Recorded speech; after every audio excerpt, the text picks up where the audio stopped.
Bonjour à tous. Prenons un instant aujourd'hui pour lire et méditer un passage du livre du ciel de Luisa Picaretta.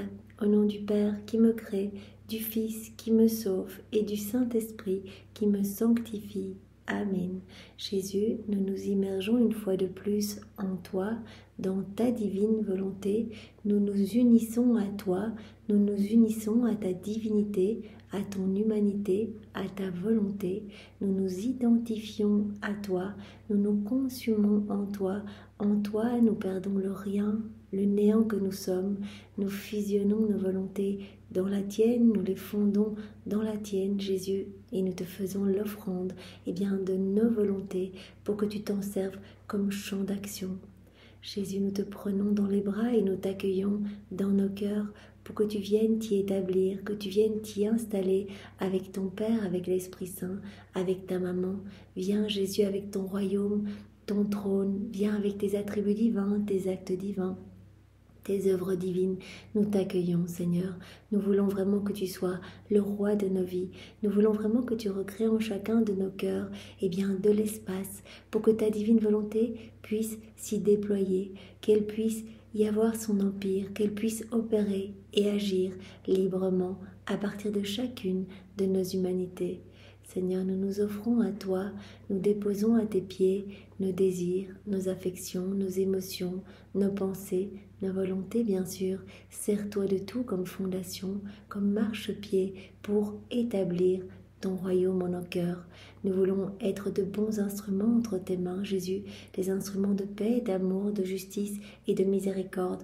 Alors donne-nous ce don de la vie dans la divine volonté. Donne-nous cette inséparabilité avec toi, Seigneur. Nous y aspirons tant. Nous soupirons après ce cadeau. Tu l'as dit, ce cadeau n'est pas méritoire. C'est un don que je fais gratuitement à tous mes enfants. Alors nous sommes là, avec nos misères et nous nous offrons à toi pour que tu nous donnes ce cadeau, que tu viennes t'établir en nous et que notre âme soit pour toi vraiment un petit lieu de repos, que notre cœur soit pour toi un tabernacle de consolation, un tabernacle vivant pour ta divine volonté, que tu puisses déposer tes peines, tes amertumes en chacun de nos cœurs, que tu puisses y être abreuvé, nourri. Oui Jésus, nous voulons vraiment être ces petites hosties vivantes dont tu nous as parlé il y a quelques jours. Nous voulons être d'autres mamans pour toi, Seigneur, et toujours être près de toi pour t'offrir de la réparation, de la compensation d'amour, Seigneur. Nous voulons pallier à tous ces vides de tendresse et nous voulons continuellement t'offrir tous les actes opposés aux offenses qui te blessent le cœur, qui déchirent le cœur de ta maman. Nous te donnons nos mains, Seigneur, elles sont à toi. Viens agir à travers elles, viens sanctifier tous nos actes. Nous te donnons nos yeux, viens regarder à travers eux. Marque nos regards du sceau de ta compassion.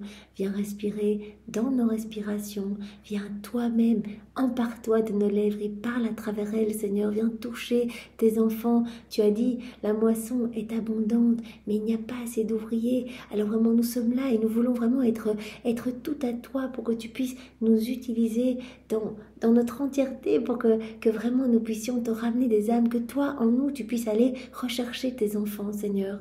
Nous te donnons nos oreilles, viens écouter à travers elles, viens penser dans chacune de nos pensées, viens marcher dans nos pas, viens Seigneur faire battre nos cœurs. Divinise-nous Seigneur, spiritualise-nous, qu'à chacun de ces battements de cœur, qu'à chacun de nos battements de cils, qu'à chacun de nos micro-mouvements externes ou internes, conscients ou inconscients, tu puisses recevoir des milliards et des milliards de Jésus, je t'aime, Jésus, je t'adore, je te loue, je te bénis, je te glorifie, je te remercie, je t'honore, je t'embrasse avec ta volonté à toi. Qu'à chacun de ces mouvements, tu puisses recevoir ces demandes que vienne s'établir le royaume de la divine volonté sur la terre et qu'à chacun d'eux, tu puisses entendre cette demande que nous te faisons, que toutes les âmes soient sauvées. Que plus aucune âme ne se perde, Seigneur. Tu souffres tant quand les âmes s'arrachent de ton cœur, puisqu'on l'a vu il y a quelques jours, nous sommes tous câblés à toi, nous sommes tous vraiment une part de toi, et quand nous choisissons volontairement tout seuls de nous détacher de toi, combien tu souffres, Seigneur. Tu nous l'as dit dans cette heure de la passion, quand quand on t'a détaché après avoir été flagellé et que tu es tombé par terre, mais dans toutes tes chairs, en fait, arrachées. Et tu as dit, en fait, dans ces chairs, je vois toutes les âmes qui se sont détachées de moi et je ressens dans mon corps, dans mes fibres les plus intimes, eh bien, les tourments que ces âmes vont avoir à subir, eh bien, en enfer. Alors, Seigneur, tu souffres tant, tu voudrais que tes enfants reviennent tous à toi et nous nous offrons, eh bien, pour vraiment t'aider, t'aider à réparer continuellement et à t'aimer au nom de tous, à apaiser ta justice divine, Seigneur. L'âme qui vit dans la divine volonté, eh bien, continuellement, en faisant ces actes, en faisant ces rondes, en lisant les écrits du ciel, en méditant tous ces mots bénis qui sont les tiens, eh bien, elle t'offre une reconnaissance à ton amour. Et en fait, la justice divine, c'est une explosion de ton amour. Quand ton amour ne peut pas se déverser de manière facile dans les cœurs, parce que les cœurs sont froids, fermés, sont vraiment dans l'ingratitude totale, eh bien, à un moment, ton amour bouillonne et sort d'une autre façon sous forme de châtiment, etc. Alors vraiment, quand nous accueillons ton amour, que nous voyons ton amour, que vraiment par nos actes nous reconnaissons ton amour, eh bien cela apaise la colère divine. Et c'est ce que nous voulons vraiment faire pour toi, Seigneur. Nous voulons vraiment te servir, nous voulons vraiment continuellement te donner de la joie, être ces petites sources de réjouissance ici-bas, ces petits points lumineux sur la terre, Seigneur. Mais tu dois nous y aider. Tu sais combien nous sommes faibles, fragiles, petits, et combien c'est difficile pour nous. Alors vraiment, nous savons que tout est grâce, tu nous l'as dit. Alors nous accueillons maintenant tes grâces. Il suffit d'être disposé et toi tu nous remplis. Vraiment, même si nous rechutons continuellement, eh bien toi tu viens pourvoir à tout, Seigneur. Alors nous te faisons confiance et nous t'aimons immensément, Seigneur, au nom de tous. Nous voulons vraiment te remercier, Seigneur, pour ta miséricorde sans borne. Combien cette miséricorde me bouleverse personnellement. Voilà, si nous sommes dans nos ténèbres, dans nos misères et que nous décidons de faire un pas dans ta direction, eh bien toi, directement, tu te réjouis. Vraiment, ton cœur est en ébullition, en joie et tu nous accueilles les bras ouverts, mais comme le père du fils prodigue qui le voit revenir en haillons, les cheveux en bataille, qui se jette vraiment à son cou pour vraiment le laver de ses larmes et qui va directement le revêtir des plus beaux vêtements, qui va faire tuer le veau gras et lui mettre des bagues aux doigts. Eh bien, c'est comme ça que vraiment que tu nous accueilles quand on revient à toi. Tu es tellement heureux de notre retour, Seigneur, que vraiment directement, tu prends nos petites misères, tu viens les noyer dans le feu de ton amour. C'est ça, en fait. Comme cette chanson, cette prière de Sainte Thérèse, mais moi, je t'aime et je viens noyer vraiment, je viens noyer tous mes péchés. Je sais que mes péchés ne sont rien pour toi et je viens les noyer dans l'immense mer de ta miséricorde, Seigneur. Alors vraiment, nous te remercions pour cette miséricorde infinie et Seigneur, nous te demandons vraiment des grâces supplémentaires pour toutes les âmes qui n'ont pas foi en elles, en fait, tous les nouveaux Judas qui préfèrent se perdre plutôt que revenir à toi, Seigneur, et toi tu pleures tant après leur retour.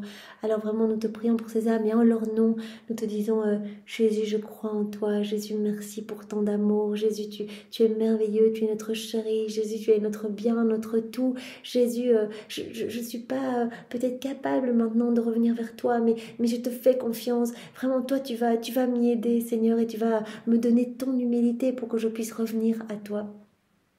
Seigneur, nous voulons vraiment, pour réparer, pour tous ceux qui ne reviennent pas, eh bien, te recouvrir de l'amour de ton Père, l'amour de l'Esprit Saint, l'amour trinitaire, de tous les actes d'amour, de tous les saints, de tous les temps. Refais dans ta divine volonté l'amour de ta chère maman bien-aimée. Nous voulons également, Jésus, placer nos « je t'aime » sur chaque élément de la création. Tu nous as dit que tu attendais notre amour. Alors nous sommes là et très rapidement nous voulons te dire que nous voyons ton amour partout, manifesté à travers chaque petite chose que nous pouvons voir autour de nous, les fleurs, les plantes, dans le vent, dans l'immensité des cieux. Et donc, nous voyons tes « je t'aime », nous les entendons, Seigneur, nous voyons ta divine volonté à l'œuvre partout.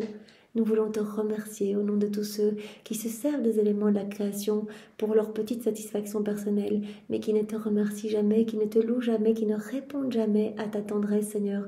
Aussi maintenant, nous plaçons toujours notre amour uni au tien sur chaque petite tige, chaque herbe, sur chaque étoile, leurs sentiments, les planètes, les galaxies, le soleil, ses rayons, ce que ces rayons vont toucher, dans tout ce que la Terre contient, toutes les semences que ces semences vont produire, dans chaque particule de lumière, chaque molécule d'air, sur chaque grain de poussière, chaque grain de sable, chaque caillou, chaque minéraux, chaque poisson, chaque insecte, chaque bestiole, chaque animal, dans les plaines, les vallées, les montagnes, dans les mers, les rivières. Nous voulons inonder l'espace de notre amour pour toi, Seigneur. C'est important, voilà, c'est vraiment, Jésus nous appelle continuellement dans ses écrits du ciel à répondre à son amour, à être dans cette dynamique de correspondance d'amour, dans ce flux et reflux d'amour avec lui, dans cette harmonie avec le ciel. Et c'est très facile, vous voyez, placer nos petits je t'aime partout. Nous allons nous balader et partout nous sommes bombardés de je t'aime du ciel en fait, à chaque instant, des milliards de je t'aime partout, les feuilles qui bougent. Jésus ne sait plus comment faire pour nous dire je t'aime, même dans nos battements de cœur, nos battements de cils, toutes les manifestations de son amour. Alors répondons-y au nom de tous. Et vraiment nous pouvons donner aujourd'hui à Jésus et tous les jours de notre vie eh bien la gloire, l'amour, l'honneur, les adorations, les louanges qu'il aurait dû recevoir des âmes si elle n'avait pas quitté sa divine volonté. Et nous pouvons lui donner l'amour qu'il aurait dû recevoir des âmes réprouvées si elle n'avait pas choisi eh bien de se détacher de son cœur pour aller se perdre. Jésus, nous voulons encore t'accompagner brièvement, faire une rapide ronde dans l'œuvre de la rédemption, depuis la seconde 1, de la conception de ta maman jusqu'à son Assomption. Et le tout incluant ta vie, ton incarnation, les 9 mois dans le sein de ta maman, ta naissance, ta petite enfance, et puis les années en Égypte, le travail avec Saint Joseph, tous ces moments que tu as pris avec Maman Marie, et puis ton baptême, les années de vie publique, d'abord l'élection de tes apôtres, voilà le tout jusqu'à ta mort sur la croix, Jésus. Et puis après, ta résurrection, ton ascension, le martyre de tes apôtres, ce qu'ils ont fait par amour pour toi. Nous voulons vraiment placer notre amour partout, dans tous ces mystères. Et nous voulons à chaque instant reprendre ton amour à toi, reprendre les pas de Maman Marie, vos paroles, vos pensées, vos prières, vos réparations, vos soupirs, vos battements de cœur, bien sûr l'amour de ta mère également. Nous voulons tout reprendre, tout faire nôtre. On peut le faire dans la divine volonté, on fait tout nôtre, on laisse infuser tout cet amour brûlant. Et bien dans toutes nos cellules, on ajoute nos petits je t'aime et on vous réoffre tout à chaque instant. Tout le temps, on veut être là près de vous et vous réoffrir ce paquet d'amour et vous dire que vraiment qu'on vous aime, on veut s'unir à vous, on veut nous consacrer à vos deux cœurs, être près de vous, liés à vous à chaque instant. Et nous voulons également offrir cet amour au Père pour que cet amour soit redoublé. On sait que quand on offre de l'amour à Dieu, il redouble continuellement cet amour. Il ne peut pas se laisser vaincre en amour. Et là, on offre un amour parfait, on offre ton amour, Jésus, on offre l'amour de Maman Marie. Alors, nous demandons au Père que cet amour soit redoublé, renouvelé dans nos cœurs, mais aussi dans tous les cœurs. Et nous le supplions que vienne s'établir sur la terre le royaume de la divine volonté. Nous voulons encore, d'où Jésus, nous trouver avec ta divine volonté, lui tenir compagnie dans chaque sacrement. C'est important parce que tu nous en as quand même beaucoup parlé de cette solitude de l'Esprit Saint dans les sacrements, de cette solitude de ta divine volonté. Tu as dit, je suis la divine volonté, je suis tellement seule en fait. Je ne peux pas donner aux âmes les fruits des sacrements parce qu'elles sont souvent mal disposées, qu'elles viennent se confesser, mais encore, vraiment, elles ne disent pas tout. Elles ont peur de peut-être être mal vues par le prêtre de leur paroisse ou que sais-je. Donc, finalement, elles ne reçoivent pas les fruits de ce sacrement parce qu'elles ne s'unissent pas à moi. Quand on s'unit à Jésus, on reçoit toujours.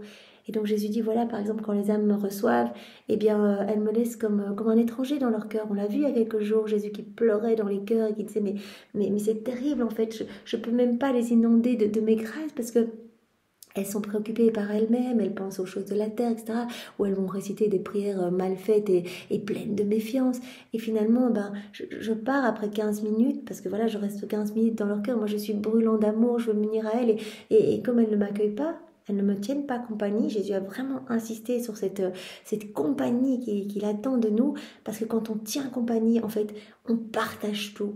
On s'unit à tout ce qu'il a fait, à tout ce qu'il fait, tout ce qu'il a créé, toutes ses souffrances, toutes ses peines. On est unis, en fait. Et quand on est unis, on reçoit tous les fruits de ce qu'il fait, de ce qu'il a fait. Voilà, on reçoit quand on s'unit. Et Jésus dit, je ne peux pas donner parce que les créatures ne s'unissent pas à moi, elles ne me tiennent pas compagnie. Et combien je souffre et je suis contraint de partir en laissant juste une trace de mes larmes en fait.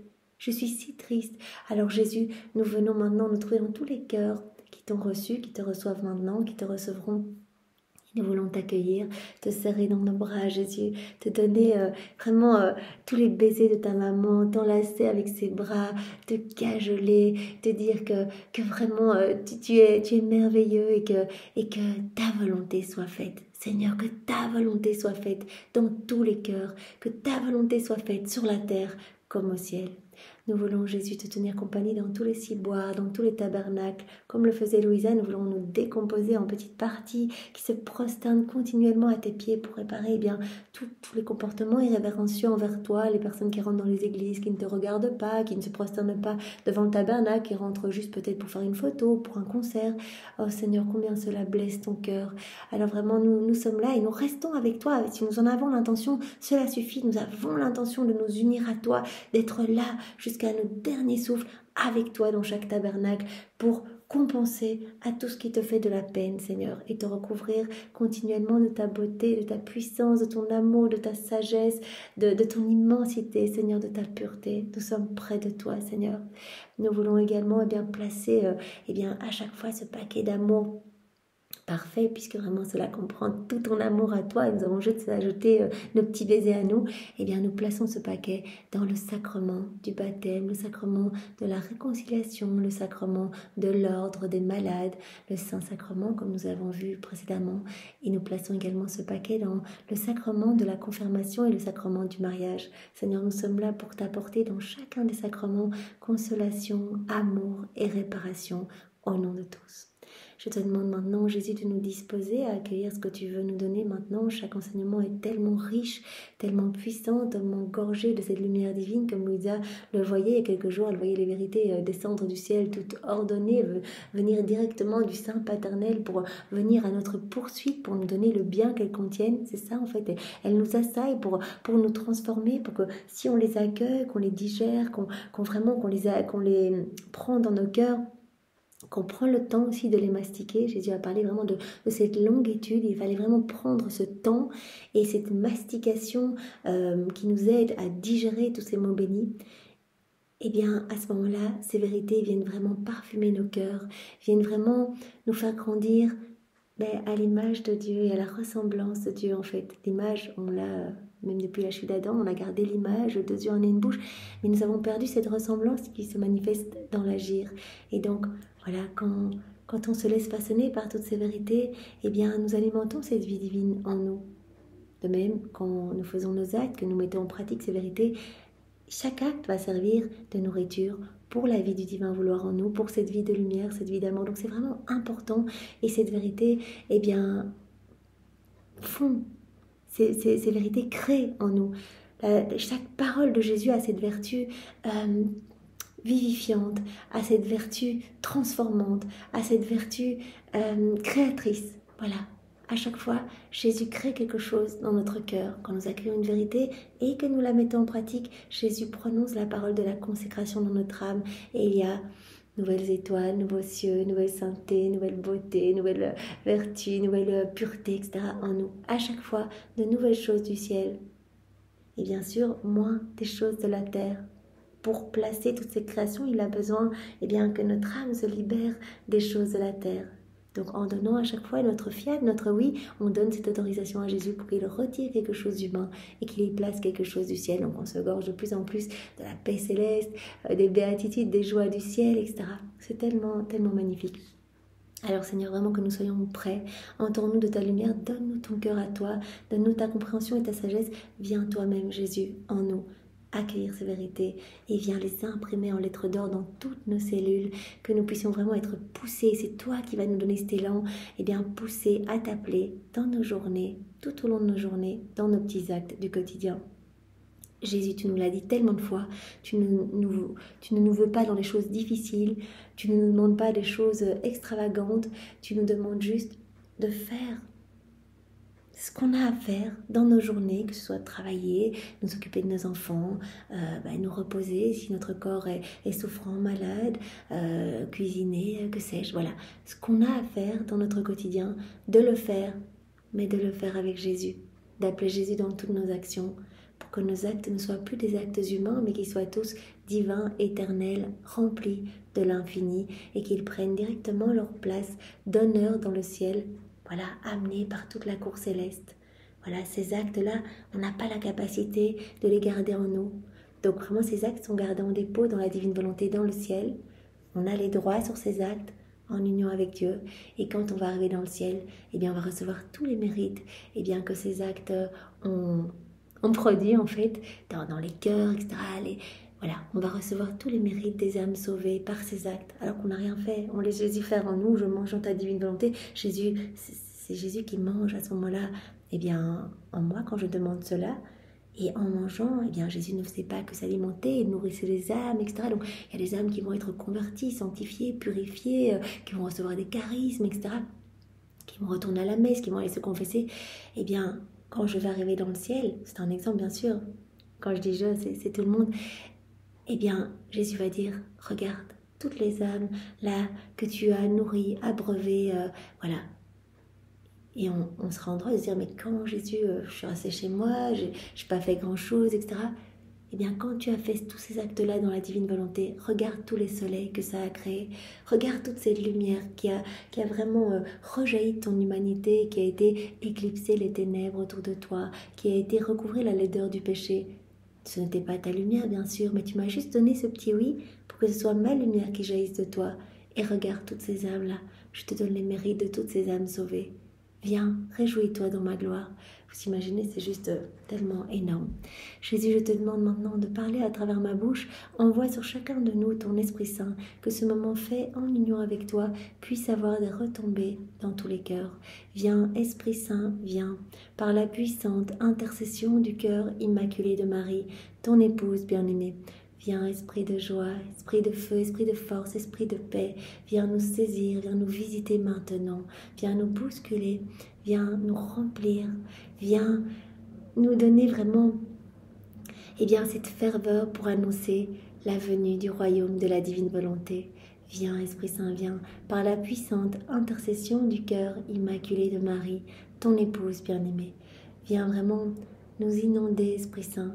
Viens. Nous ne savons pas prier, nous avons besoin de toi, viens, par la puissante intercession du cœur immaculé de Marie, ton épouse bien-aimée.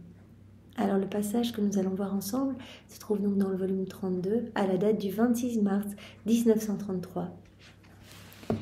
C'est Louisa qui parle. Je me sens assiégée, investie par la lumière du vouloir éternel. Assiégée, le terme est quand même fort, se sent investie de cette lumière divine en fait, remplie de cette lumière divine, remplie de cette vie divine en elle. Elle sent cette force en elle. Ma petitesse est telle que dans ma crainte, je ne fais que chercher à me cacher sans ce séjour céleste. Voilà, et elle ressent par moments le poids de sa petitesse, le poids de sa volonté humaine, même si on le sait, on est au volume 32, elle est complètement immergée dans la divine volonté. Et parfois, quand elle a encore des doutes, des craintes, Jésus dit, ce sont les quelques dernières miettes qui restent de ta volonté humaine, mais je veux que tout en toi soit divine volonté. Je veux te passer au broyeur de ma divine volonté pour qu'il ne reste plus rien d'humain en toi. Tu es la première créature, Louisa, à laisser ma divine volonté complètement régir toute ta vie, être complètement souveraine en toi. Voilà. Depuis la chute d'Adam, tu es la première créature investie du péché originel, parce que Marie, bien sûr, était totalement dans la divine volonté. Et donc voilà, ma divine volonté, étend son règne en toi. Et malgré cela, au plus on avance dans la divine volonté, au plus on ressent sa petitesse. Et Louisa, voilà, elle ressent cette petitesse. Je ne fais que chercher à me cacher sans ce séjour céleste. Oh, comme je voudrais détruire ma petitesse elle-même pour ne plus ressentir que le divin vouloir. Donc elle a cette réflexion humaine. Je voudrais détruire cette petitesse en fait, pour ne plus ressentir que la divine volonté en moi. Mais je comprends que je ne peux pas le faire et que Jésus ne veut pas qu'elle soit totalement détruite. Car il la veut vivante afin de pouvoir vivre dans un vouloir vivant et non pas mort. Voilà, Jésus, il ne veut pas vivre voilà, dans un vouloir mort, voilà. En fait, sinon, il reproduirait un peu comme dans l'hostie. C'est une matière, bien sûr, qui n'est pas vivante, le pain. Et Jésus vient mettre de la vie dans cette matière corruptible. Mais il dit, j'ai pas de partage avec le pain. Je ne reçois pas d'amour, je ne reçois pas d'affection, pas de tendresse. Et donc, je veux pouvoir vivre dans un vouloir vivant, en fait. Je veux que la créature, eh bien, qu'elle ressente la vie de sa volonté humaine, mais qu'elle m'offre sa volonté, qu'elle n'en ait pas usage, qu'elle consume sa volonté dans la mienne à chaque acte, que vraiment, voilà, on ressent qu'on a envie de regarder avec nos yeux les vitrines, etc. Non, Seigneur, je crucifie ma volonté humaine au profit de ta divine volonté. Je t'en fais l'offrande. Jésus veut qu'à chaque fois, on lui fasse cette offrande. Et il veut vivre dans un vouloir vivant, pour qu'on puisse partager avec lui, être dans ce retour d'amour, qu'on puisse continuellement sentir en nous toutes ces nouvelles créations qu'il fait, qu'on puisse le remercier, qu'on puisse l'aimer, qu'on puisse lui tenir compagnie. Voilà. Jésus, donc Louisa, elle comprend cela. Jésus ne veut pas que ma petitesse soit totalement détruite, car il la veut vivante afin de pouvoir vivre dans un vouloir vivant et non pas mort, afin d'avoir son petit champ d'action dans ma petitesse. Jésus nous demande de lui offrir notre volonté pour qu'il ait son champ d'action dans notre volonté, qu'il ait son champ d'action, dans notre petitesse, qui petite, dit Louisa, incapable et faible, doit avec raison se prêter à recevoir la grande œuvre du divin fiat. Voilà, notre petitesse doit pouvoir se vider de tout ce qui est extérieur à Dieu en fait, de tout ce qui résulte de la vie ici-bas. Notre petitesse doit être vidée de tout pour accueillir toutes les créations que Dieu veut faire en nous, accueillir toutes les œuvres que Dieu veut faire en nous. On doit toujours se prêter à recevoir la grande œuvre du divin fiat. Dans ce séjour, tout est parfois silence et paix, dans une sérénité où on ne sent pas le moindre souffle de vent. D'autres fois, une brise légère nous rafraîchit et nous fortifie. Et le céleste occupant, Jésus, se révèle et parle avec amour de son palais, de ce qu'il a fait et de ce que fait son aimable et adorable volonté. Louisa a dit, c'est Jésus qui est au contrôle de tout. Jésus, le céleste occupant de mon cœur, fait tout en moi. Parfois, c'est le silence dans mon cœur. Il ne parle pas, il se repose dans ses créations et vraiment, il se délecte de tout ce qu'il a créé en moi. Parfois, je ressens une brise légère qui me rafraîchit, qui me fortifie. Et parfois, Jésus me donne des enseignements, des paroles. Jésus se révèle et parle avec amour de son palais, de ce qu'il a fait, de ce que fait son aimable et adorable volonté. Jésus me dit, « Ma petite fille de ma divine volonté, tu dois savoir que la petitesse de la créature nous sert d'espace où former nos œuvres, et comme dans la création, le rien nous permet d'appeler la vie dans nos plus belles œuvres. » Voilà, donc Jésus reprend maintenant Louisa qui disait j'aimerais bien détruire ma petitesse, de sentir que la divine volonté en moi, elle comprend que Jésus a besoin de cette petitesse en fait, a besoin de cette petitesse parce qu'il veut vivre dans un vouloir vivant en fait. Il ne veut pas que notre petitesse soit morte, il ne veut pas vivre dans un vouloir qui est mort. Et donc Jésus vient rajouter ceci et dit, tu dois savoir que la petitesse de la créature nous sert d'espace où former nos œuvres. Nous nous servons de la petitesse de la créature pour créer, en fait, quand elle nous offre cette petitesse. Et comme dans la création, le rien nous permet d'appeler la vie dans nos plus belles œuvres. Mais cette petitesse doit être vidée de tout. Comme pour la création, nous avons créé il n'y avait rien au départ. Il n'y avait rien. Et donc on s'est servi du néant pour appeler la vie dans nos plus belles œuvres.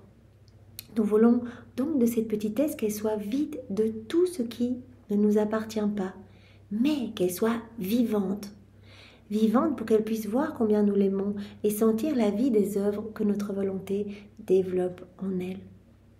Donc Jésus ne veut pas que notre petitesse, que notre volonté humaine soit complètement morte. En fait, il veut qu'on puisse lui offrir continuellement, que l'on sente la vie de notre volonté propre, mais qu'on ne l'utilise pas, qu'on l'offre directement, qu'on la consume dans la divine volonté à chacun de nos actes, qu'on ne s'en serve pas. Tu dois par conséquent être heureuse de ta petitesse, sans en être maître, sans en être maître. Voilà, tu as cette petitesse, tu nous l'offres, et tu laisses la divine volonté tout régir en toi. Car c'est le grand sacrifice et l'héroïsme de celle qui vit dans la divine volonté, de se sentir vivante et de se soumettre à son règne divin, afin qu'elle puisse faire ce qu'elle veut, quand elle le veut, et tant qu'elle le veut. Voilà, c'est l'héroïsme de l'âme qui vit dans la divine volonté, le prodige des prodiges. Voilà, on a cette volonté humaine, mais que l'on sacrifie continuellement. Elle est bien vivante, mais on l'offre à chaque fois. Et on se soumet au règne de la divine volonté, pour qu'elle puisse faire en nous ce qu'elle souhaite, ce qu'elle veut, quand elle le veut, et autant qu'elle le veut. C'est là le sacrifice des sacrifices, l'héroïsme des héroïsmes. Voilà, dans le livre bleu, Marie, reine du royaume de la divine volonté, Marie explique que toute sa vie n'a été qu'un sacrifice en fait, jusqu'à voir son enfant être arrêté, crucifié, mourir sous ses yeux, etc. Chaque fois, elle sait que ta volonté soit faite, Père. Elle dit sacrifier sa volonté humaine une semaine, c'est encore relativement facile, quelques jours, une semaine. Mais toute sa vie, à chaque instant, ne jamais faire usage de sa volonté propre. Ne jamais faire usage, elle est là, elle est vivante, mais on n'en fait pas usage, elle est offerte. Eh bien, c'est tellement dur. Comme dit Jésus ici, c'est là le sacrifice des sacrifices, l'héroïsme des héroïsmes. C'est ce que Jésus nous demande, de manière continue, d'offrir notre volonté. Voilà, on entend des conversations, on a envie de glisser, de parler de choses qui ne glorifient pas Dieu. Non, Seigneur, non. Je t'offre ma volonté. Viens toi-même parler à travers mes lèvres, écouter à travers mes oreilles. Viens, Seigneur, que ma bouche ne s'ouvre que pour parler de toi, que pour parler de tes œuvres, que pour parler de tes qualités divines, que pour t'honorer, Seigneur, que pour te faire connaître. Cela te semble-t-il peu de choses pour une créature de sentir la vie de sa propre volonté sans qu'elle puisse s'en servir? Sentir la vie de notre volonté propre et ne pas nous en servir. C'est ça l'héroïsme des héroïsmes. Jésus veut avoir sa vie dans un vouloir vivant et non pas mort. Donc comme je disais, j'aimerais bien détruire, complètement faire mourir ma volonté humaine. Il faut qu'elle reste crucifiée sur la croix, mais vivante. Il faut qu'on puisse être vraiment dans ce retour d'amour continuel en fait. Que vraiment à chaque fois c'est une nouvelle décision, à chaque acte. Jésus c'est toi. Jésus c'est toi à chaque instant. Et Jésus nous a dit au plus vous allez faire des actes, au plus cela va être facile pour vous d'en faire. Parce que c'est la vie de mon divin vouloir qui grandit en vous. Cette vie d'amour, cette vie de lumière. Donc vous vous gorgez de plus en plus de moi. Et donc cela devient vraiment naturel pour vous de faire ces actes. Mais cela n'empêche que Jésus veut notre vouloir vivant. Il veut vivre dans notre vouloir vivant et non pas mort. Cela te semble-t-il peu de choses pour une créature de sentir la vie de sa propre volonté sans qu'elle puisse s'en servir? Ne s'en sert pas. On sent la vie de notre propre volonté. On ne s'en sert pas. On consume notre volonté dans la divine volonté à chacun de nos actes. Comme si elle n'en avait pas le droit. Elle laisse la divine volonté régir tout son être. C'est ça l'héroïsme des héroïsmes. Comme si elle n'en avait pas le droit. Cela te semble-t-il peu de choses pour une créature de sentir la vie de sa propre volonté sans qu'elle puisse s'en servir, de perdre volontairement, c'est ça la vie dans la divine volonté, de perdre volontairement sa propre volonté, afin qu'elle puisse servir ma volonté en lui donnant tous les droits. Donc c'est perdre volontairement sa volonté humaine au profit de la divine volonté, à chaque acte. Voilà, je décide d'offrir ma volonté, pour que la divine volonté puisse prendre de plus en plus de place en moi. Et à chaque fois, je grandis dans cette sainteté divine, je grandis à ta ressemblance, Jésus. Jésus garda le silence, puis comme s'il lisait certains doutes, dans mes pensées sur la divine volonté, il ajouta: Ma fille, les plus grandes œuvres accomplies par notre être suprême ont toutes été faites gratuitement.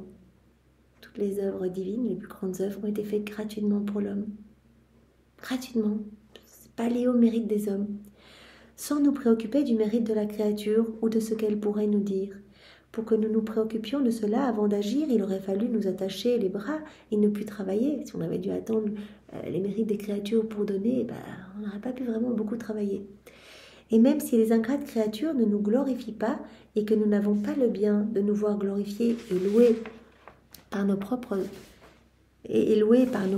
œuvres, une seule de nos œuvres nous glorifie plus que toutes les œuvres ensemble sorties de toutes les générations humaines. C'est vraiment important. Tout a été fait gratuitement pour l'homme, l'homme ingrat au milieu des vices, des iniquités, des péchés. Tout est offert gratuitement à l'homme. Jésus a dit, c'est pas une histoire de mérite, on donne. Toutes nos œuvres sont faites par amour pour l'homme, en fait. Et une seule de nos œuvres vaut plus, nous glorifie plus que toutes les œuvres réunies de tous les hommes, de toutes les générations humaines.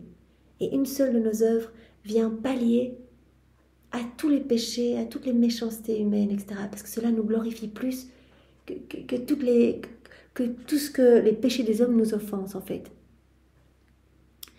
C'est pour cela qu'un seul acte accompli par notre volonté, y compris en nous, emplit le ciel et la terre, et avec sa vertu et sa puissance régénératrice et communicative, il régénère pour nous tant de gloire infinie qu'il est à peine donné aux créatures de le comprendre. Même un acte que nous faisons, je mange dans ta divine volonté, je bois, je parle, je regarde, je m'occupe de mes enfants, je respire, mon sang circule dans ta divine volonté, tout dans la divine volonté, chaque acte apporte une gloire parfaite à la Trinité, un honneur parfait, un amour parfait, un hommage parfait à la Trinité, une adoration parfaite à la Trinité.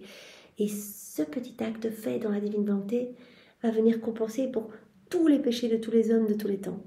Parce que cette gloire inonde le ciel, inonde la terre, et en fait, cela va bien pallier pour toutes les iniquités humaines. Un seul acte fait dans notre divine volonté, accompli par notre volonté, emplit le ciel et la terre, et avec sa vertu et avec sa puissance régénératrice et communicative, il régénère pour nous tant de gloire infinie que c'est offert continuellement. Un acte accompli dans la divinité ne s'arrête jamais, donc il donne continuellement de la gloire à la Trinité, il apporte continuellement de la joie aux saints, aux bienheureux qui reçoivent une gloire accidentelle, il apporte continuellement du rafraîchissement pour toutes les âmes du purgatoire, continuellement des grâces, des bienfaits pour toutes les âmes ici-bas, les âmes du passé, les âmes du futur, il n'y a pas de temps en Dieu, donc c'est absolument magnifique. C'est tellement magnifique qu'il est à peine donné aux créatures de le comprendre. Pas s'imaginer tout ce qui se passe au niveau spirituel quand on accomplit quelque chose dans la divine volonté, quand on laisse la divine volonté faire en nous, agir en nous. En fait, quel mérite l'homme pouvait-il avoir pour la création du ciel, du soleil et tout le reste? Donc Jésus va développer en fait que toutes les œuvres de Dieu, les plus grandes œuvres de Dieu ont été faites gratuitement, sont un cadeau pour l'homme. Ici par exemple pour la création, quel mérite pouvait avoir l'homme puisqu'il n'existait pas encore? Quel mérite l'homme pouvait-il avoir pour la création du ciel, du soleil et de tout le reste? Il n'existait pas encore et rien ne pouvait nous parler, si bien que la création fut une grande œuvre de merveilleuse magnificence de Dieu, juste dans son amour pour l'homme, on le sait, l'homme le chef-d'œuvre de la création et tout a été fait pour l'homme, pour que l'homme soit heureux, que l'homme voit l'amour de Dieu partout, s'en émerveille et y réponde. Tout a été fait dans cette gratuité, cette merveilleuse magnificence de Dieu, et toute gratuite, et la rédemption. Voilà, l'œuvre de la rédemption. Crois-tu que l'homme la méritait? Le péché abondait, l'homme ne le méritait pas du tout, que Dieu vienne s'incarner sur la terre pour le sauver. Crois-tu que l'homme méritait la rédemption? Tout était gratuit. Et si l'homme nous priait, c'était parce que nous lui avions fait la promesse d'un rédempteur à venir. C'est pas les hommes par leurs prières qui ont permis cette rédemption, pas du tout. L'homme priait parce qu'il y avait toutes ces grâces d'annonce aux prophètes, etc. Il y a eu cette annonce du Rédempteur et donc les hommes priaient.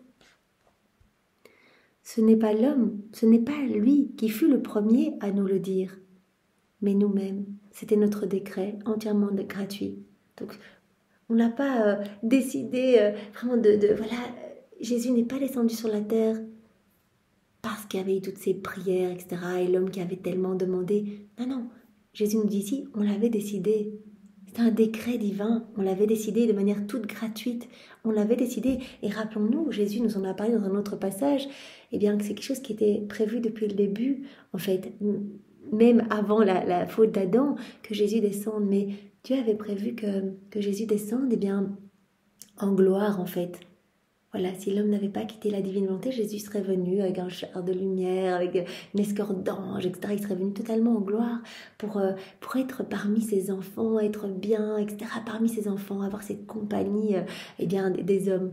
Et puis comme l'homme a chuté, a quitté la divine volonté, a déconnecté sa volonté humaine de celle de Dieu, et il a perdu la divine volonté comme vie, tous ses sens se sont obstrués, il n'a plus vu l'amour de Dieu, etc. Misérable. Et donc Jésus a dû venir, parce que c'était décidé d'autorité divine, par décret divin, il est venu pour relever l'homme, pour lui donner les remèdes, pour se relever et pour refaire toutes nos vies dans la divine volonté, pour nous permettre d'être réhabilités à vivre à nouveau dans ce royaume. Il est venu sanctifier tous nos actes simples du quotidien, sanctifier toutes nos vies, pour que vraiment nous puissions être disposés à accueillir un jour le grand don de la vie dans la divine volonté. Donc il est venu nous récupérer le royaume qu'Adam avait perdu. Et avant toute chose, avant tout, il est venu pour glorifier son Père, lui donner la gloire que les hommes ne lui avaient pas donnée depuis la chute d'Adam. Donc c'était un décret divin que Jésus descende. Il a pris juste une autre forme, un petit bébé pour ne pas effrayer, etc. Et puis voilà, il a pris sur lui tous nos péchés, toutes nos misères pour nous sauver. C'était notre décret, entièrement gratuit, que le Verbe prendrait chair, et il a été accompli alors que le péché, l'ingratitude humaine parcouraient et inondaient la terre. Et s'il peut leur sembler qu'ils aient fait quelque chose, ce furent à peine des gouttelettes. Voilà, si on peut penser que ce sont toutes les prières des hommes, Jésus dit des gouttelettes, qui ne pouvaient mériter une œuvre si grande. Tellement grande, Dieu qui vraiment qui se restreint en fait, qui restreint son immensité dans une petite humanité tellement grand que toutes les prières, même de toutes les générations, n'auraient pas pu obtenir mériter une œuvre si grande, que des gouttelettes, comme le dit Jésus. Donc c'était vraiment un cadeau gratuit pour l'homme en fait, l'œuvre de la rédemption, cadeau gratuit, un décret qui a été pris pour l'homme, décret entièrement gratuit. Voilà. Cela relève de l'incroyable qu'un Dieu se fasse semblable à l'homme pour le mettre en sûreté et qu'il en arrive à l'offenser si grandement. Que l'homme arrive à offenser son Dieu si grandement alors que son Dieu se fait tout petit en fait, se réduit à s'incarner à s'enclore dans une humanité pour venir le chercher et le sauver. À présent, la plus grande œuvre, qui est de faire connaître ma volonté pour qu'elle puisse régner parmi les créatures, sera une œuvre toute gratuite. Tout comme l'œuvre de la création et de la rédemption, toutes deux étaient tout à fait gratuites, des cadeaux pour l'homme, le fiat de la sanctification, Jésus dit, cette œuvre sera aussi toute gratuite, c'est aussi tout gratuit. Sera une œuvre toute gratuite et c'est une erreur de croire qu'il y aura un mérite de la part des créatures. Pas de mérite, comme Jésus nous a dit, c'est pas parce que on aura été super vertueux, bon, qu'on aura fait plein de prières, etc., plein d'actes de charité, qu'on va pouvoir accéder plus facilement vraiment à la vie dans la divine volonté. Jésus dit non, c'est un cadeau, il suffit de le vouloir et le tout rejouer. Pour tous mes enfants, où qu'ils en soient, vraiment dans les ténèbres où ils se trouvent, il suffit qu'ils reviennent à moi, qu'ils me demandent pardon et qu'ils me demandent ce don. Et moi, je commence à les disposer, à mettre des grâces pour que vraiment ils puissent grandir vraiment à ma ressemblance et alimenter cette vie divine en eux. Donc tout est cadeau, tout est grâce. Donc vraiment, il n'y a pas ce chemin des vertus difficiles à emprunter. Voilà. Où que nous en soyons dans notre vie, Jésus nous propose ce don maintenant. Ce don magnifique reprendre la place qu'avait Adam dans son état d'innocence. Voilà, être de beaux enfants de lumière, propriétaires de tout. Vraiment, il veut qu'on soit saints. Il veut nous donner la plénitude de sa beauté, de sa pureté, de sa puissance, de sa sagesse. Il veut tout nous donner. On serait quand même un peu bête de refuser ce magnifique cadeau. Donc vraiment, Jésus veut en fait à travers ses écrits qu'on brûle de recevoir ce cadeau. Il nous séduit dans chacun de ses mots pour que vraiment on ait soif de ce cadeau, qu'on ne désire rien d'autre que ce cadeau de la vie dans la divine volonté. Parce qu'on sait que quand on aura ce don, on sera parfaitement heureux en fait. Il n'y a pas dans la divine volonté de maux, de vices, de peur, de crainte, etc. Voilà, tout n'est que béatitude, tout n'est que joie, tout n'est que bonheur céleste. Cela ne veut pas dire qu'on n'aura pas de souffrance, que Jésus vient continuer sa vie en nous, donc il nous partagera ses peines, ses souffrances, etc. Mais tout sera vécu dans la force et dans la joie. Vous voyez, Louisa, elle dit souvent, mais vraiment, Jésus, je souffre de ne pas te voir, je souffre, vraiment, j'ai ces grandes amertumes dans le cœur quand elle ne voit pas Jésus physiquement. Mais je ressens la vie et la divine volonté en moi qui vraiment régit tout en moi et qui me pousse à faire tout le temps ces rondes, etc. Je sens cette vie vibrante en moi, cette lumière, etc. en moi. Donc voilà, tout comme l'œuvre de la création et de la rédemption ont été des œuvres gratuites, et bien l'œuvre de la sanctification, l'œuvre de la vie dans la divine volonté, l'œuvre qui est de faire connaître ma volonté, nous dit Jésus, pour qu'elle puisse régner parmi les créatures, sera une œuvre toute gratuite. Et c'est une erreur de croire qu'il y aura un mérite de la part des créatures. Donc c'est très rassurant pour nous, pas besoin de mérite. Juste, il faut demander. Et alors Jésus nous veut juste s'assurer que c'est vraiment quelque chose qu'on veut. Alors il dit, mais j'attends votre constance. Donc vraiment, redemandez-moi tous les jours. Au début, je vous prête ma volonté pour que vous fassiez vos actes. Et puis si vraiment je vois que c'est ça que vous voulez, ben, je vous la donnerai un jour. Et voilà, je voudrais, moi, que tous mes enfants soient pure lumière, soit pur amour. Il n'y a que quand on sera pur amour pour lumière qu'on pourra s'unir à Jésus dans le ciel. Donc on devra, si ce n'est pas le cas, remplir tous ces vides, en fait, tout ce qu'on a accompli seul, sans Dieu, tous ces vides de tendresse, de lumière, etc. Eh bien, on devra remplir ces vides au purgatoire pour être rempli de l'amour de Dieu, rempli de sa divine volonté. Seulement quand on sera rempli de sa divine volonté, on pourra s'unir à lui dans le ciel. Donc on a déjà la possibilité de travailler ici sur la terre à remplir ces vides, parce que non seulement Jésus nous a dit que quand on faisait un acte directement, cela créait de la lumière magnifique, il sanctifiait directement cet acte, il y a posé son sceau divin, etc. Ça va sauver des milliers d'âmes, on sait tout ça. Mais aussi, il vient reprendre tous les actes que l'on a fait, les actes similaires que l'on a fait dans le passé, dans nos volontés propres, quand on ne connaissait pas la divine volonté, il vient les refaire également dans sa volonté. Donc notre cœur se remplit de plus en plus de sa lumière. Donc vraiment, nous avons la possibilité de vivre ici-bas déjà la vie du ciel. Voilà, de nous laisser travailler. On ne devra plus être travaillé par les flammes du feu purgatoire qui font souffrir dans la souffrance d'être loin de Jésus. On peut le faire déjà ici, en offrant continuellement notre volonté pour que Jésus puisse y avoir son champ d'action. Comme on l'a vu, il veut vivre dans un vouloir vivant. Chaque fois, on offre notre volonté. Jésus, que ta volonté soit faite dans cette situation qui est facile, que ta volonté soit faite dans cette situation qui est plus difficile, dans ces calomnies, ces jugements, que sais-je. Jésus, que ta volonté soit faite. Merci Seigneur. Et bénir pour tout ce qui nous arrive, bénir Jésus. Merci Seigneur, tu m'offres cette possibilité de devenir meilleur à travers les personnes autour de moi qui me parlent, qui me jugent, qui me critiquent, peu importe.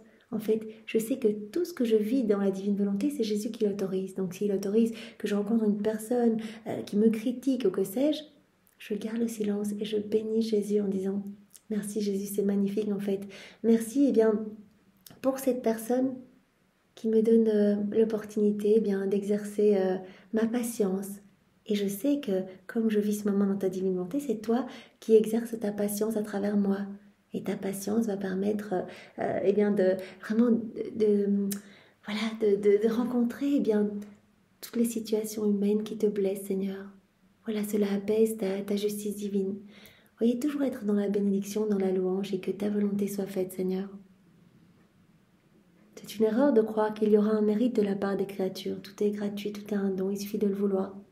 Ah oui, il y en aura comme les gouttelettes de mérite des Hébreux quand je suis venue les racheter, mais la créature est toujours la créature. Il y en a qui vont dire, mais c'est parce que j'ai beaucoup prié, que je vis dans la divine volonté. Pas du tout. Jésus dit, c'est un don gratuit.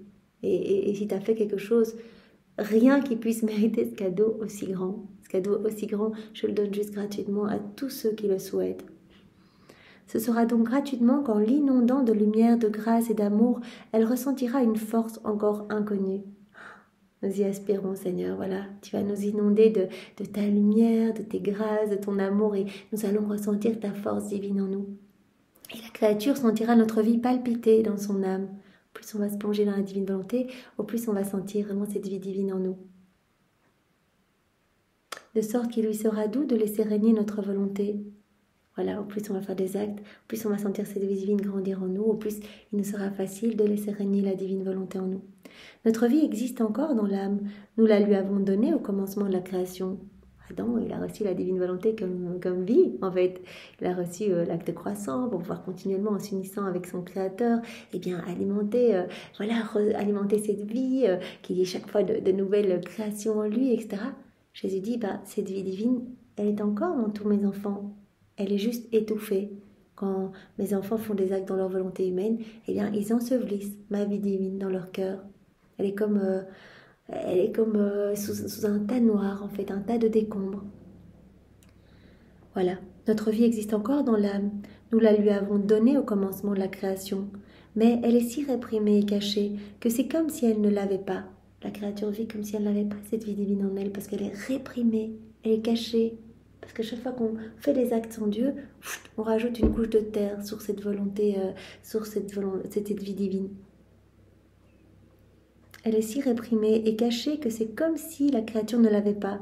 Elle est comme le feu sous la cendre, qui la recouvre si bien qu'elle ne sent pas le bienfait de sa chaleur. Voilà, c'est comme du feu qui est enseveli sous un gros tas de cendres.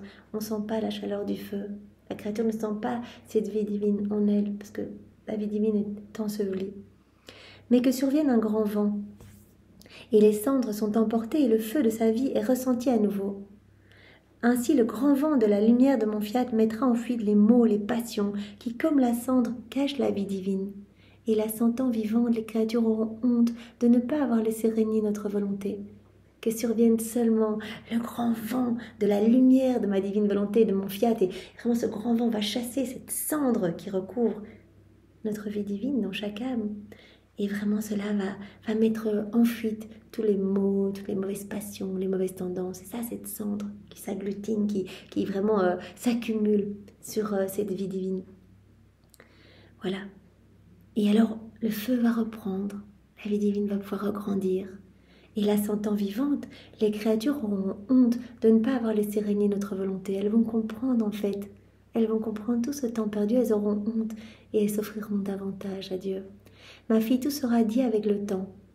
C'est pas parce que les personnes ne croient pas maintenant, rejettent les écrits, te calomnient, remettent tout en question, que cela ne viendra pas.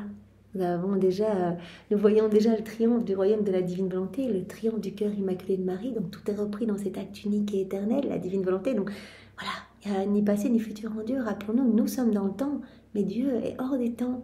Et donc il nous a parlé de ce triomphe. Il dit, si c'est pas maintenant, ne t'inquiète pas, nous avons tous les siècles devant nous. Et il y a des âmes qui vont se laisser toucher et travailler. Tout sera dit avec le temps. Tout sera dit avec le temps. Et celles qui ne croient pas seront dans la confusion. Ceux qui ne croient pas maintenant, eh bien, seront touchés plus tard. Et seront quelque peu honteuses de ne pas avoir laissé régner notre divine volonté. Après quoi, je suivis la divine volonté dans l'incarnation du Verbe, pour faire ma course d'amour, d'adoration et d'action de grâce dans cet acte si solennel, si rempli de tendresse et d'excès d'amour, que le ciel et la terre en restaient muets et tremblants. Incarnation de Jésus, Jésus qui descend du ciel dans le sein de sa maman. Et donc elle vient faire ses actes d'amour, d'adoration, d'action de grâce au nom de tous. Mais c'est un moment tellement magnifique. Je viens remercier au nom de toutes les générations humaines. Le ciel et la terre en restaient muets et tremblants, sans trouver les mots pour exprimer un amour aussi incroyable. Un amour aussi incroyable. Dieu qui s'enclôt en fait. Jésus qui s'enclôt dans le ventre de sa maman. Et mon doux Jésus, avec une tendresse à briser le cœur, me dit, « Très chère fille, dans mon incarnation, l'amour était si grand que les cieux se sont inclinés et la terre s'est élevée. Et si les cieux ne s'étaient pas abaissés, la terre n'ayant pas la vertu de pouvoir s'élever, c'est le ciel de notre être suprême qui, dans un excès d'amour, le plus grand qui fut jamais, s'est abaissé pour embrasser la terre. » Donc Jésus parle d'un abaissement, en fait, du ciel et dit, c'est le ciel de notre être suprême qui s'est abaissé dans un excès d'amour le plus grand qui fut jamais. Eh bien, le ciel de notre être suprême qui s'est abaissé pour embrasser la terre et l'élever jusqu'à lui, pour l'unir à lui-même, pour avoir avec elle une vie commune et former non seulement un excès d'amour, mais une chaîne continuelle d'excès, restreignant mon immensité, dans le petit cercle de mon humanité. Jésus, c'est le ciel. C'est le ciel de notre être suprême qui s'est abaissé pour embrasser la terre, pour l'élever jusqu'à lui, pour l'unir à lui-même et pour avoir avec elle une vie commune et former ces excès d'amour en fait. L'excès de l'immensité, Dieu, l'immensité qui s'enclôt, qui accepte eh bien de s'enclore dans le cercle d'une petite humanité. Pour moi, la puissance, la force et l'immensité étaient ma nature, et en faire usage ne m'aurait rien coûté. Ce qui me coûtait était que dans mon humanité, je devais restreindre mon immensité et être comme si je n'avais ni puissance ni force, alors qu'elles étaient avec moi et inséparables de moi. L'excès d'amour, l'excès des excès, c'est que j'ai enclos dans mon humanité, mon immensité, ma puissance, j'ai tout enclos, j'ai tout restreint en fait. Je devais faire comme si la force et la puissance, eh bien, je ne l'avais pas. Je devais faire comme si je n'avais ni force ni puissance, alors qu'elles étaient avec moi et inséparables de moi. J'ai dû vraiment complètement restreindre mon immensité dans mon humanité. C'était ça, l'immensité, l'excès d'amour, se restreindre par amour pour nous. Voilà, Jésus qui accepte d'être enclos alors que lui, eh bien, est vraiment est la splendeur et la grandeur, créateur de l'univers, qui accepte de se restreindre doublement, d'abord dans son humanité et puis dans le ventre de sa maman, doublement prisonnier, comme il en parlait dans ses 9 excès d'amour dans le volume 1.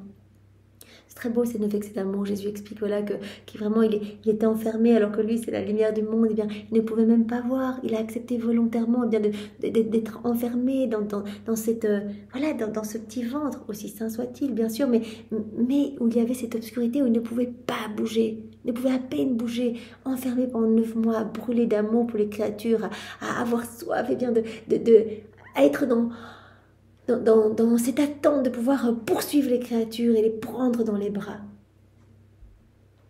Je devais restreindre mon immensité et être comme si je n'avais ni puissance ni force alors qu'elles étaient avec moi et inséparables de moi. Je devais m'adapter aux petits gestes de mon humanité uniquement par amour. Et puis tout au long de sa vie, Jésus s'est résigné quelque part à faire des petits actes humains. Il n'avait pas besoin de manger, de boire, Jésus. Il n'avait pas besoin de dormir, il n'avait pas besoin de s'habiller, il n'avait pas besoin... Il a tout accepté par amour pour nous. Il a tout accepté pour sanctifier chacun de nos actes du quotidien, pour diviniser chacune de nos vies. Voilà, je devais m'adapter aux petits gestes de mon humanité uniquement par amour. Cette chaîne d'excès d'amour pour l'homme. Mon humanité est descendue dans tous les actes humains pour les élever, pour les diviniser, tous les actes humains. Jésus dit, mon humanité est descendue dans tous les actes humains pour les élever et leur donner la forme et l'ordre divin. Vous imaginez quand Jésus travaillait, qui travaillait avec Saint Joseph à l'atelier, qui balayait les petits copeaux, peut-être Jésus qui aidait à faire la vaisselle, sa maman, etc. quand il était petit, vous imaginez ? Donc il a accepté de faire des petits actes du quotidien pour sanctifier tous nos actes à nous, pour refaire tous nos actes à nous, pour que nos vies soient toutes là, toutes magnifiques, et que en nous unissant à lui, tout est toujours en acte de se donner, tous ces actes suspendus sont là, eh bien nous puissions acquérir notre vie toute faite, toute magnifique, faite par Jésus, refaite par Jésus. Mon humanité est descendue dans tous les actes humains pour les élever et leur donner la forme et l'ordre divin. L'homme, en faisant sa volonté, avait détruit en lui la voie et l'ordre divin. Et ma divinité, recouverte par mon humanité, ma divinité, c'est la divinité à l'œuvre, recouverte par mon humanité, c'est ce que Jésus nous demande, hein. Il veut que nous soyons comme d'autres lui sur la terre, donc il veut que notre humanité soit comme un voile. Jésus avait utilisé cela il y a 2 enseignements, il me semble, comme un petit voile, un petit déguisement cachant sa divinité à l'œuvre. Il veut que nous soyons, que notre humanité soit comme son humanité à lui, soit comme une guenille, en fait. Jésus nous parlait même de ce terme, soyez des guenilles vivantes pour ma divinité, que votre corps soit juste quelque chose qui cache ma divinité à l'œuvre, ma divine volonté opérante en vous. De même pour les éléments de la création, ce que nous voyons, ce n'est qu'un voile cachant la divine volonté à l'œuvre. On voit les feuilles, on voit les fleurs, on voit les insectes, Cela cache la divine volonté à l'œuvre. Elle est à l'œuvre partout, elle régit tout. L'homme, en faisant sa volonté, avait détruit en lui la voie et l'ordre divin. Il avait perdu la divine volonté comme vie. Voilà. Et toute sa vie s'était obstruée. Et il avait étouffé cette vie divine en lui, comme on l'a vu. Cette vie divine a été vraiment ensevelie sous l'état de cendre. Il avait perdu, il avait détruit en lui la voie et l'ordre divin. Et ma divinité, nous dit Jésus, recouverte par mon humanité, est venue refaire ce que l'homme avait lui-même détruit. Je suis venu refaire toutes vos vies, tous vos actes déconnectés du divin vouloir, mais tous, les nôtres, nos pensées, nos paroles, toutes les fois où on agit sans Dieu, etc. Eh bien, Jésus a repris tous ces actes, les a vaincus avec sa volonté humaine, les a refaits avec sa divine volonté. Et cela a été au prix de souffrances inouïes. À chaque nanoseconde, Jésus recevait des milliards d'épines brûlantes dans sa tête, dans ses yeux, dans ses oreilles, des clous de feu dans ses mains, dans ses pieds. Pour chacun de nos pas que l'on fait sans Dieu, chacun de nos actes que l'on fait sans Dieu, pour nous et puis pour tous les hommes de tous les temps, de toutes les générations. Donc il a dit à chaque seconde, je vivais de multitudes de morts en fait. Je mourrais continuellement au point tel que ce que j'ai vécu fin de ma vie, cette passion que vous connaissez après les évangiles, horrible, avec la crucifixion, les crachats, les coups, etc. Il a dit ce n'était rien du tout, parce que je savais que ça allait se terminer. C'était court, c'était temporaire. Mais ce que je vivais, ce que ma divinité imposait à mon humanité, c'était continuel, tout le temps, des souffrances inouïes, des morts, des petites morts continuelles, pour vous ramener à la vie, pour refaire chacun de vos actes. C'est juste magnifique. Ma divinité recouverte par mon humanité est venue refaire ce que l'homme avait lui-même détruit. Est-il possible de manifester un amour plus grand envers une créature si ingrate? Voilà vraiment le contraste. L'amour brûlant, Jésus qui accepte tout, qui fait tout pour nous, qui nous aime, qui vient vraiment nous refaire ce qu'on a détruit, etc., nous reconquérir le royaume de la divine volonté. La créature ingrate qui s'enfonce dans le péché, qui ne veut pas de Dieu, qui continue qui repousse même les fruits de la rédemption, qui ne veut pas changer, et le monde qui devient de plus en plus mauvais, etc. Mais là où le péché abonde, la grâce surabonde, Jésus dit tout est là. Venez maintenant vous servir. Et il nous appelle à venir nous servir au nom de tous, de prendre, on peut prendre tout ce qu'on veut dans la divinité. On prend la paix de Jésus, on va la répandre dans tous les cœurs de tous les hommes. Que la paix triomphe, on va prendre l'amour de Jésus, on va l'envoyer également dans tous les cœurs, on va prendre sa joie, on va prendre sa force, on va prendre son humilité qu'on va mettre dans les cœurs, on va prendre le pardon qu'il a donné sur la croix, ce pardon qu'il a donné au bon larron et à ses bourreaux, et on va aller répandre ce pardon dans tous les cœurs qui n'arrivent pas à pardonner. On peut prendre toutes les souffrances de Jésus, endurées par son humanité, donc toutes les souffrances imposées par sa divinité à son humanité, toutes ces peines, ces petites morts continuelles pendant 34 ans, parce que ça a commencé déjà dans le sein de Marie. On reprend tout, on ajoute le je t'aime, on offre tout au Père pour le supplier que vienne s'établir le royaume de la divine volonté, et on offre ses plaies, ses prières, les réparations de Jésus au Père, pour demander qu'il y ait énormément de conversions, que les âmes ne se perdent plus, que plus aucune âme ne prenne le chemin de la perdition. Voilà Seigneur, nous voulons vraiment te servir, nous voulons vraiment nous émerveiller de tant d'amour. Ce contraste est vraiment frappant. Est-il possible de manifester un amour plus grand? Tu nous as parlé de tous ces excès d'amour, ces chaînes d'excès d'amour pour l'homme. Tout est gratuit, tout est pour l'homme et l'homme t'offense continuellement, l'homme ne reconnaît pas ta divine volonté à l'homme ne te remercie pas, l'homme ne te loue pas, l'homme s'enfonce dans le mal, ne recherche que des satisfactions personnelles. Est-il possible de manifester un amour plus grand envers une créature si ingrate? Tu nous aimes tellement. Malgré nos ingratitudes, notre petitesse, notre puanteur, tu nous aimes, tout est gratuit, tout est là.